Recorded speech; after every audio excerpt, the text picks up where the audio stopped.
മഹാരാഷ്ട്രയിലെ ആദ്യ വനിതാ ഉപമുഖ്യമന്ത്രിയായി 62 വയസ്സുകാരിയായ മരിച്ച അജിത് പവാറിന്റെ ഭാര്യ സുനേത്ര പവാർ അധികാരമേൽക്കുകയാണെങ്കിലും സുനേത്ര പവാറിന് പാർട്ടിയെ ഒത്തൊരുമിച്ച് മുന്നോട്ട് കൊണ്ടുപോകാൻ കഴിയാത്ത അവസ്ഥയാണ്. പാർട്ടി എംഎൽഎമാരിൽ പലരും എതിർപ്പുമായി വന്നിരിക്കുന്നു. അജിത് പവാറിനെ പോലെ തന്നെ സീനിയറിറ്റിയുള്ള പല നേതാക്കളുമുണ്ട്. അവർ സുനേത്രയെ അംഗീകരിക്കുന്നില്ല എന്നുള്ളതാണ് വാസ്തവം. കഴിഞ്ഞ ലോക്സഭാ തെരഞ്ഞെടുപ്പിൽ ബാരാമതിയിൽ അവർ ദയനീയമായി പരാജയപ്പെട്ടതാണ്.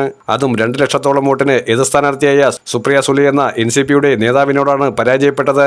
അതായത് ശരത് പവാറിന്റെ മകളോട്. സുനേത്ര പവാറിന് അധികനാൾ ഉപമുഖ്യമന്ത്രിയായി തുടരാൻ കഴിയില്ല. ഏക്നാഥ് ഷിൻഡെ പാലം വലിച്ചു തുടങ്ങിയിരിക്കുകയാണ്.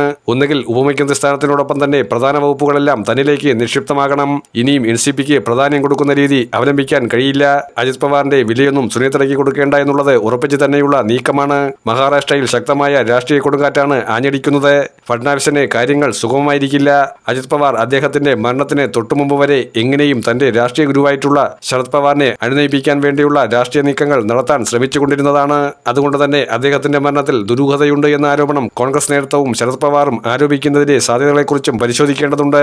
അജിത് പവാറിനെ സംബന്ധിച്ചിടത്തോളം അദ്ദേഹം BJP നേതൃത്വം ഇറിഗേഷനിൽ നടത്തിയ അഴിമതികളെക്കുറിച്ചുള്ള ഫയലുകൾ തന്റെ കൈവശമുണ്ട്. പലരും അകത്താകും, അല്ലെങ്കിൽ പലരെയും തനിക്ക് കൊടുക്കാൻ കഴിയുമെന്നൊക്കെ പറഞ്ഞത് വിനയായി മാറിയെന്ന രീതിയിലേക്കാണ് ചർച്ച നടക്കുന്നത്. മുംബൈ തെരഞ്ഞെടുപ്പ് ഉൾപ്പെടെ പലയിടത്തും BJP നേതൃത്വം വലിയ രീതിയിൽ അത്ഭുതകരമായ മുന്നേറ്റം നടത്തിയതിനു ശേഷം ശരത് പവാറിനെയും അജിത് പവാറിനെയും ഒന്നും ഒരിക്കലും ഒന്നിപ്പിക്കാതിരിക്കാനുള്ള പല കളികൾ കളിച്ചതായും ആരോപണങ്ങൾ ശക്തമാവുകയാണ്. അജിത് പവാറിന്റെ മരണം അസ്വാഭാവികമായ മരണമാണ്.